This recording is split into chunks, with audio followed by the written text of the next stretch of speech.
अस्सलामु अलैकुम व रहमतुल्लाह व बरकातुहू।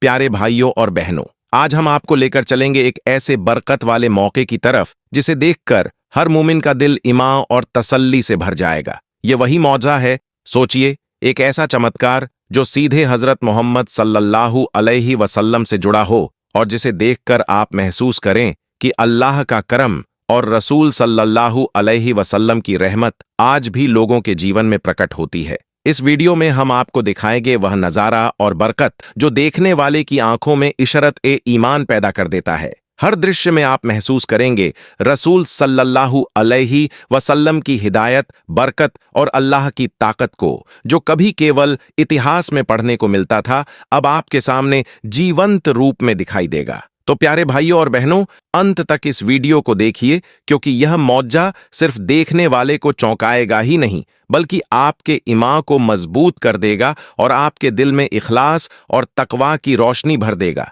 यह नज़ारा सच में एक ऐसी हकीकत है जो आपको विश्वास और हैरानी दोनों में डाल देगी। यहाँ सबसे पहले आपको बताना जरूरी है कि अल्लाह के प्यारे नबी हजरत मोहम्मद सल्लल्लाहु अलैहि वसल्लम के बारे में बेबुनियाद बातें कहना और उनकी शान में गुस्ताखी करना इस्लाम की नज़र में बहुत बड़ा मक्तल आमाल है। इस्लाह ने इसके लिए सख्त हुकूमतें और तकबीरें रखी हुई हैं। अतः हर मोमिन पर लाजिम है कि वह किसी भी नबी की शान में गुस्ताखी से बचे। ऐसा इख्तिलाफ या बेइज्जती अल्लाह पाक की नाराजगी का कारण बनती है और फिर अक्सर दुनिया में ही उसका अंजाम नाजिल हो जाता है। बहुत पहले की बात है कि बनारस में एक अज्जो शान तजारी था जिसका नाम चंद्र प्रकाश था, और वह जमीन, दौलत और रसूख के आगे इतना माफखर था कि अपनी दौलत और औकात पर खूब गुरूर करता रहता था। इंसानियत की तज्जुब को वह नजरअंदाज करता और अपने आप को अक्लमंद व बड़ी उम्मीद समझता रहता था। उस वक्त बनारस में कई लोग इस्लाम की तालीमात को कबूल कर चुके थे और अल्लाह के रसूल की सुनन व उनका सादा हयात लोगों की सोहबात का हिस्सा बन गई थी। यह हरकत चंद्र प्रकाश को बिल्कुल भी रास न आई। वह अक्सर बाजार में बैठकर उन लोगों का तखल्लुस करता जो अल्लाह के प्यारे नबी की बातें करते थे और खुलकर हजरत मोहम्मद सल्लल्लाहु अलैहि वसल्लम की शान में गुस्ताखी भी करता रहता था। एक दिन चंद्र प्रकाश अपने दोस्तों की मौजूदगी में हंसते हुए बोला कि ये लोग किसी अरब के नबी की बातें करते हैं जो रेगिस्तान में रहते हैं। क्या वह नबी मेरे जैसी दौलतमंद और रसूख वाले व्यक्ति से बड़ा हो सकता है? यह सब व्यर्थ की बातें हैं। इसके साथ ही चंद्र प्रकाश अल्लाह के प्यारे नबी हजरत मोहम्मद सल्लल्लाहु अलैहि वसल्लम की शान में बेइज्जती करने लगा और उनका मजाक उड़ाने लगा। यह सुनकर उसके दोस्त जोर जोर से हंसने लगे, मगर पास ही खड़े एक बुजुर्ग मुसलमान जिनका नाम हाजी अब्दुल्लाह था, चुपचाप यह सब देख रहे थे। उन्होंने धीरे से कहा, ए चंद्र प्रकाश, अल्लाह के प्यारे नबी का मजाक बनाना बहुत बड़ा गुनाह है। पहले उनके बारे में तफसील से जानो, फिर उनकी शान में कोई बात कहो। यह सुनकर चंद्र प्रकाश ने हाजी अब्दुल्लाह का भी मजाक उड़ाया और उनकी सलाह को नजरअंदाज कर दिया। लेकिन उसी रात, जिस रात उसने अल्लाह के प्यारे नब्बी की शान में गुस्ताखी की, चंद्र प्रकाश को एक अजीब सपना आया। उसने देखा कि वह रेगिस्तानी रास्ते पर खड़ा है और सामने एक तेज नूर से भरपूर शख्स खड़ा है। उस शख्स ने कहा, ए चंद्र प्रकाश, तूने मेरी और मेरे रब की राह का मजाक बनाया है। क्यों तू अपने धन दौलत और ताकत पर इतना गुरूर करता है? अब तू देख अल्लाह का इम्तिहान। यह सुनकर चंद्र प्रकाश डर गया और घबराकर जाग उठा, लेकिन उसने इसे भी केवल एक सपना समझकर नजरअंदाज कर दिया। अगले ही दिन अल्लाह के प्यारे नबी हजरत मोहम्मद सल्लल्लाहु अलैहि वसल्लम का एक बड़ा मौजा हुआ। चंद्र प्रकाश का सबसे बड़ा व्यापारिक सौदा अचानक रद्द हो गया। एक जहाज जो मसालों से भरा था समुद्र में डूब गया और उसकी दुकान में आग लग गई, जिससे सारी दौलत जलकर खाक हो गई। जिस दौलत पर चंद्र प्रकाश घमंड करता था वह एक ही दिन में खत्म हो गई। यह देखकर गांव के लोग उसका मजाक उड़ाने लगे और वहीं दोस्त जो पहले उसके आगे पीछे रहते थे अब उससे मुंह मोड़ने लगे। इस तरह चंद्र प्रकाश अकेला और निराश रह गया और उसे एहसास हुआ कि अल्लाह की शक्ति और रसूल की शान के सामने दौलत और रसूख का कोई महत्व नहीं। एक दिन चंद्र प्रकाश गंगा के किनारे अकेले और उदास बैठे थे। तभी हाजी अब्दुल्लाह वहां आए और कहा, ए चंद्र प्रकाश, क्या अब भी तुम्हें लगता है कि अल्लाह के प्यारे नबी हजरत मोहम्मद सल्लल्लाहु अलैहि वसल्लम की शान में बेइज्जती करना या उनका मजाक उड़ाना मामूली बात है? अल्लाह ताला ने तुम्हें तुम्हारे घमंड की सजा दे दी है। लेकिन याद रखो, अल्लाह बड़ा रहमान और रहीम है।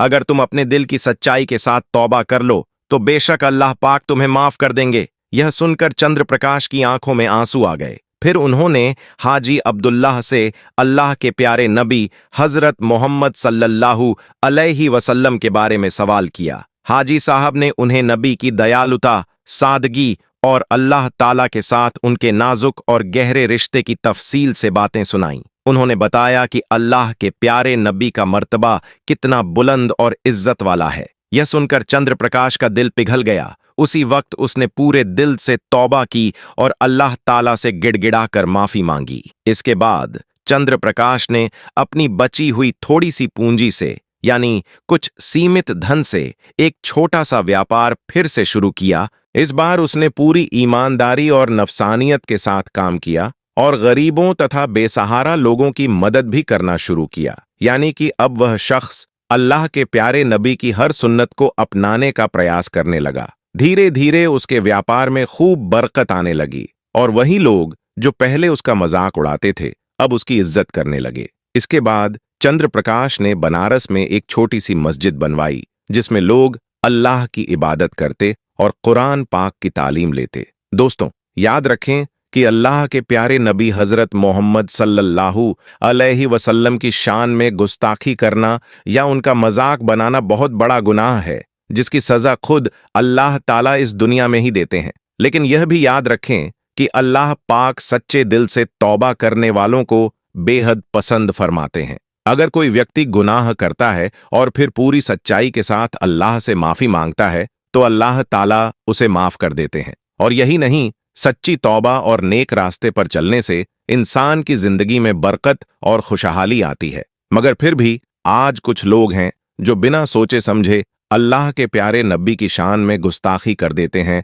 और बाद में गहरी पछतावा महसूस करते हैं। ऐसा ही एक उदाहरण आपने अभी देखा। उत्तर प्रदेश के कानपुर में जिस तरह से आई लव मोहम्मद सल्लल्लाहु अलैहि वसल्लम का बैनर लगने पर फजल ए हंगामा खड़ा हो गया। किस तरह कुछ लोगों ने उसे फाड़ डाला और फिर करीब 200 मुसलमानों पर FIR दर्ज करके उन्हें जेलों में बंद कर दिया गया। इस पूरे मंजर पर सोचिए। दोस्तों, यहां मसला सिर्फ इतना था कि कुछ लोग अपने प्यारे नबी सल्लल्लाहु अलैहि वसल्लम के प्रति इजहार मोहब्बत कर रहे थे। न तो वहां कोई फिजिकल फौजदारी हुई, न कोई जिहादी टकराव। बस एक बोर्ड था जिस पर लिखा था आई लव मोहम्मद सल्लल्लाहु अलैहि वसल्लम। मगर इस इजहार मोहब्बत पर भी कानूनी शिकंजा कसा गया। फिर भी इस घड़ी में हमारी उम्मत की प्रतिक्रिया काबिले तारीफ रही। जब यह खबर फैली तो हर तरफ से मुसलमानों ने कहा कि अगर मोहम्मद सल्लल्लाहु अलैहि वसल्लम का नाम लिखना या कहना जुर्म है तो हम यह जुर्म खुशी खुशी अंजाम देंगे, और अगर इसके लिए हमें कैद में भी जाना पड़े तो हमें इस पर गुरूर और झिझक नहीं होगी, क्योंकि अपने प्यारे नबी सल्लल्लाहु अलैहि वसल्लम से मोहब्बत का इजहार हर मोमिन की रूह का अहम हिस्सा है। दुनिया कितने भी मंसूबे बनाए, कितने भी मुंह फेरें, मोहम्मद सल्लल्लाहु अलैहि वसल्लम का नाम कयामत तक हमारे दिलों की ठंडक और दुश्मनों के दिलों में दहशत बना रहेगा। मोहम्मद सल्लल्लाहु अलैहि वसल्लम का नाम ही हमारी रूह में शौक़े शहादत की लौ जगाता है। अल्लाह ताला से दुआ है कि वह हम सबके दिलों में रसूल करीम मोहम्मद सल्लल्लाहु अलैहि वसल्लम की मोहब्बत लाए और उनके नाम के लिए मर मिटने का जज्बा अता फरमाए। आमीन। दोस्तों, मैं आप सभी के सामने आका ए दो जहां रसूल करीम हजरत मोहम्मद मुस्तफ़ा सल्लल्लाहु अलैहि वसल्लम की जिंदगी के 2 ऐसे अनमोल वाक़ये पेश करने जा रहा हूं जिनमें अल्लाह की रहमत और उनके प्यारे नबी सल्लल्लाहु अलैहि वसल्लम की करुणा का जादू बखूबी झलकता है। इन वाक़यों को सुनकर आपके हृदय में इश्क़ नबी सल्लल्लाहु अलैहि वसल्लम और अल्लाह की ओर समर्पण की भावना पैदा होगी। ये वाक़ये न केवल हमें नबी सल्लल्लाहु अलैहि वसल्लम की शान, उनकी दयालुता और सादगी की याद दिलाएंगे, बल्कि यह भी दिखाएंगे कि कैसे अल्लाह के रसूल सल्लल्लाहु अलैहि वसल्लम ने अपने उम्मत के लिए हर हाल में रहमत और नेक नियति की मिसाल कायम की। दोस्तों, तैयार हो जाइए, क्योंकि इन कहानियों को सुनने के बाद यकीनन आपका दिल गहराई से झकझोर जाएगा और आप पुकार उठेंगे कि हजरत मोहम्मद सल्लल्लाहु अलैहि वसल्लम ही हमारे सबसे बड़े शान वाले हैं। मेरे प्यारे मुस्लिम भाइयों, जैसा कि हम सभी जानते हैं हमारे आका हजरत मोहम्मद मुस्तफ़ा सल्लल्लाहु अलैहि वसल्लम अपनी उम्मत से बेइंतहा मोहब्बत फरमाते हैं और यही उनकी रहमत और करम का नतीजा है कि आज हम सुरक्षित और सलामत हैं। हमारी हिफाजत, हमारी बरकत और हमारी मौजूदगी नबी पाक सल्लल्लाहु अलैहि वसल्लम के सदके और अल्लाह ताला की करमात से है। अल्लाह ताला ने अपने प्यारे हबीब के सदके में यह सारी सृष्टि और कायनात कायम की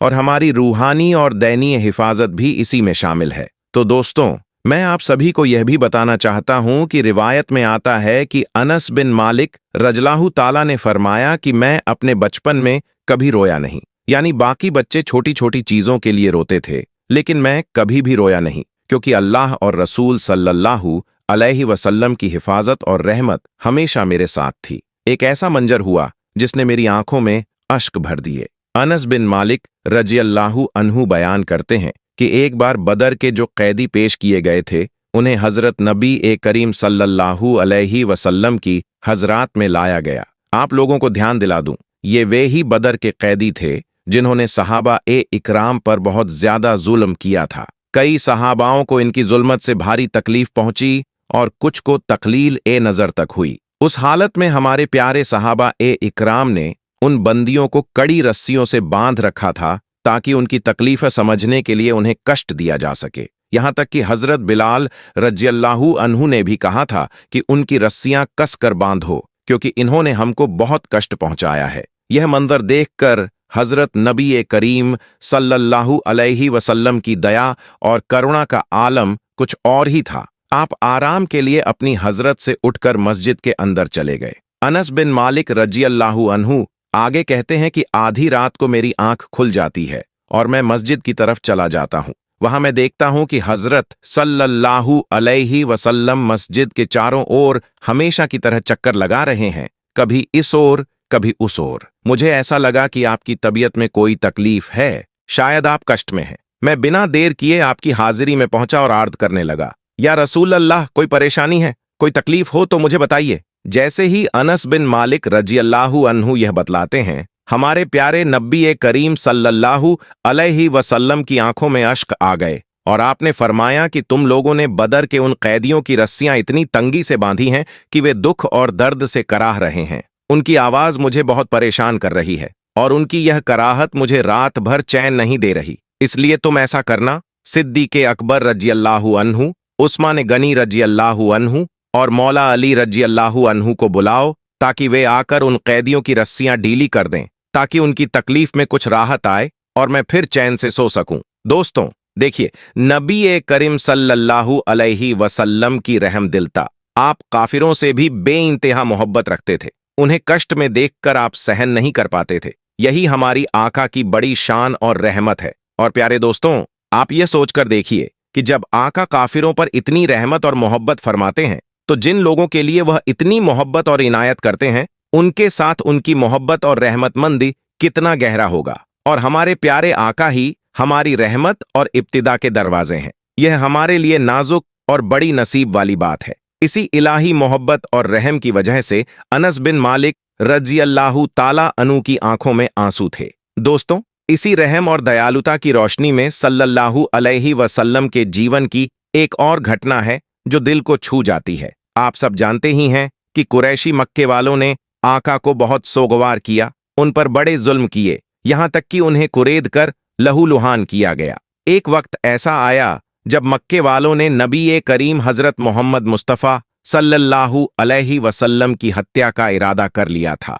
ऐसे मुश्किल हालात में आपने हिजरत करके मक्का को छोड़कर मदीना मुन्नवराह तशरीफ फरमाया। जब आका मदीना पहुंचे तो मक्का वालों और मदीनी लोगों के बीच एक अहद और रस्म कायम हुई कि अब किसी का कत्ल नहीं होगा और कोई किसी को तंग नहीं करेगा। इस अहद पर दोनों तरफ के लोग राजी हुए, मगर कुछ ही दिनों के बाद मक्के वालों ने मदीना पर दखल देने की कोशिश की, परंतु यह कोशिश नाकाम रही और अल्लाह की इनायत से नबी करीम हजरत मोहम्मद मुस्तफ़ा सल्लल्लाहु अलैहि वसल्लम को जीत हासिल हुई। निश्चय ही जिस पर खुदा का साथ होता है वही सफल होता है। जिन लोगों ने पहले आका के शहादत तक की ख्वाहिश रखी थी, जब नबी करीम हजरत मोहम्मद मुस्तफ़ा सल्लल्लाहु अलैहि वसल्लम ने मक्का पर फतह कर ली तो मक्के वालों के दिलों में दहशत बैठ गई। वे सोच रहे थे कि उनके साथ किया गया अत्याचार और मदीनी लोगों पर किए गए जुल्म की सजा अब मिलेगी। उस जमाने की रिवायत के मुताबिक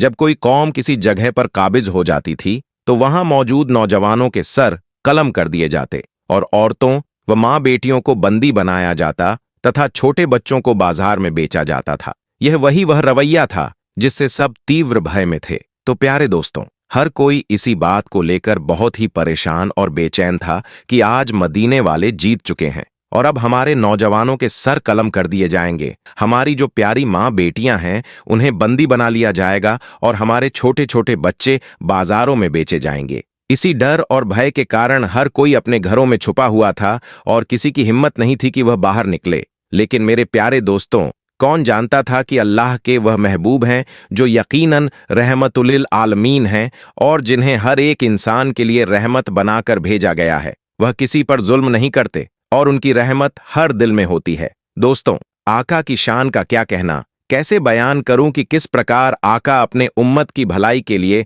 हमें सबक और नसीहत दे रहे हैं कि जीवन उस रास्ते पर चलाया जाए जो हक और न्याय का रास्ता है। प्यारे दोस्तों, कुरैश मक्का के लोग अत्यंत घबराए हुए थे। हर कोई डर और सदमे में था। किसी को यह खबर नहीं थी कि अगले पल क्या घट सकता है। हर कोई अपने लिए और अपने परिवार के लिए चिंतित और परेशान था। लेकिन दोस्तों, जब अल्लाह का महबूब आते हैं तो यकीनन वह रहमत और बरकत बनकर आते हैं। आका ने अपनी उम्मत को यह बड़ा सबक दे दिया कि माफ करना सीखो। अगर कोई व्यक्ति कमजोर है तो उसके ऊपर जुल्म मत करो, उससे मोहब्बत और अदब के साथ पेश आओ, उससे दया और अच्छाई के साथ बात करो। अगर उसने कोई गलती की है तो उसे माफ कर दो, क्योंकि माफ करने वालों को अल्लाह बहुत पसंद करता है। और जो इंसान माफ करने की आदत रखता है, अल्लाह भी यकीनन आखिरत में उसे माफ कर देगा। और जो माफ नहीं करता, अल्लाह भी आखिरत में उसे माफ नहीं करेगा। इस बात को आप ध्यान से सुनिए कि आका की शान देखिए, किसी के ऊपर जुल्म नहीं होने दिया गया। और आपने फरमाया कि जो घर के अंदर है उससे भी माफी, जो बाहर है उससे भी माफी। इसका मतलब यह हुआ कि संपूर्ण अरब के लोग माफ कर दिए गए। दोस्तों, यह मंजर देखकर अरब के लोग इस बात को मान गए कि यह यकीनन अल्लाह का महबूब बंदा और अल्लाह का नबी है जो हमें माफ फरमा रहा है। हमने पहले उनके साथ बहुत जुल्म किया था, तकलीफें दी थीं, लेकिन इसके बावजूद आका ने हमारे ऊपर कोई जुल्म नहीं किया और हमें माफ कर दिया। कई ऐसे लोग भी थे जो इस मंजर को देखकर अपने अंदर ईमान लेकर आए। यही आका की महान शान है। अगर हम भी माफ करने की आदत अपनाएं तो यकीनन हम कभी छोटे नहीं होंगे। हमारा मर्तबा और बढ़ जाएगा और यह केवल दुनिया में ही नहीं बल्कि अल्लाह की बारगाह में भी बढ़ेगा। और निश्चय ही अल्लाह माफ करने वालों से अत्यंत खुश होता है और उन्हें अपनी रहमतों और बरकतों में सम्मिलित करता है। इसीलिए प्यारे दोस्तों, माफ करने की आदत डालना हर मुसलमान के लिए बहुत अहम है। दोस्तों, यह सिर्फ एक नैतिक गुण नहीं है, बल्कि यह ईमान की ताकत, तकवा की निशानी और रूहानी सफाई का सबसे बड़ा जरिया है। जब हम दूसरों को माफ करते हैं तो हम केवल उनके प्रति रहमत और इकराम का व्यवहार नहीं कर रहे होते, बल्कि अल्लाह की रजा और बरकत को अपने जीवन में आमंत्रित कर रहे होते हैं। यही वह तरीका है जिससे हमारे दिल में सख्ता दिल, नफरत और गौस्से की जगह एहसान, सब्र और मोहब्बत की रोशनी फैलती है। दोस्तों, इस्लामी इतिहास और सिराह में ऐसे वाक़िए हमें यह सिखाते हैं कि किसी भी हालत में कमज़ोर और नादान के ऊपर जुल्म नहीं करना चाहिए। बेशक अल्लाह की इज्जत और कदर के आगे समय का कोई भरोसा नहीं। आज हम कमज़ोर हो सकते हैं, हमारे पास शक्ति, कुदरत या संसाधन कम हो सकते हैं, लेकिन अल्लाह की रहमत और इकराम से कल वह हमें ताकत, शहादत और इज्जत दे सकता है। इसी तरह आज हमारे पास ताकत, हिम्मत और संपत्ति है, लेकिन अगला ही लम्हा अल्लाह की मर्जी से यह सब कुछ छीन सकता है। यही दुनिया का सच है और यही ईमान और ताकवा की परीक्षा है। इसीलिए किसी ने कितनी खूबसूरती से कहा है कि इंसान को गुरूर नहीं करना चाहिए, क्योंकि शरीर, ताकत और दौलत केवल अल्लाह की देन है और इसका अंत वही धूल है जिसमें मेरा और तुम्हारा अंत होगा। यही हकीकत है कि सभी इंसान आखिरत में अल्लाह के सामने मुस्तकिम होंगे और वही हर चीज का हकदार होगा। इसीलिए प्यारे दोस्तों, हमेशा कोशिश करो कि अल्लाह की रजा हासिल करो, उसके रसूल सल्लल्लाहु अलैहि वसल्लम की खुशनुदगी और इकराम को अपने अमल और व्यवहार में प्राथमिकता दो। यही हमारा असली नज़ा और सुकून है। जब हम माफ करना सीखते हैं, दूसरों के साथ रहमत और इकराम के साथ पेश आते हैं, तो हमारा दिल भी साफ, रूहानी और बरकत से भर जाता है। याद रखो, माफ करने से केवल दिल को सुकून नहीं मिलता, बल्कि अल्लाह की बरकत और रहमत हमारे जीवन में उतार दी जाती है। जो लोग माफ करने की आदत रखते हैं, उनके जीवन में इज्जत, रूहानी तरक्की और दूसरों के बीच मोहब्बत और इकराम बढ़ता है। और जो लोग दूसरों को माफ नहीं करते, उनका दिल कड़वाहट, नफरत और गुस्से से भर जाता है और आखिरत में अल्लाह भी उन्हें माफ नहीं करता। इसलिए प्यारे दोस्तों, माफ करने की आदत अपनाना केवल एक नैतिक गुण नहीं, बल्कि यह ईमान, तकवा और रूहानी सफाई का सबसे बड़ा जरिया है। यही रास्ता हमें अल्लाह की रजा, बरकत और उसके रसूल सल्लल्लाहु अलैहि वसल्लम की खुशनुदगी तक पहुंचाता है। यही हमारी असली भलाई, असली सफलता और रूहानी बरकत का स्रोत है। प्यारे दोस्तों, अगर आपको यह वीडियो पसंद आया हो तो इसे लाइक करें, साथ ही इसे शरीक करें, यानी अपने दोस्तों, परिवार और अपने समाज के लोगों के साथ इश्तार करें और इसे सब्सक्राइब करें। अल्लाह इस अमल में शामिल होने वालों को अपनी रहमत, बरकत और हिदायत से नवाजे।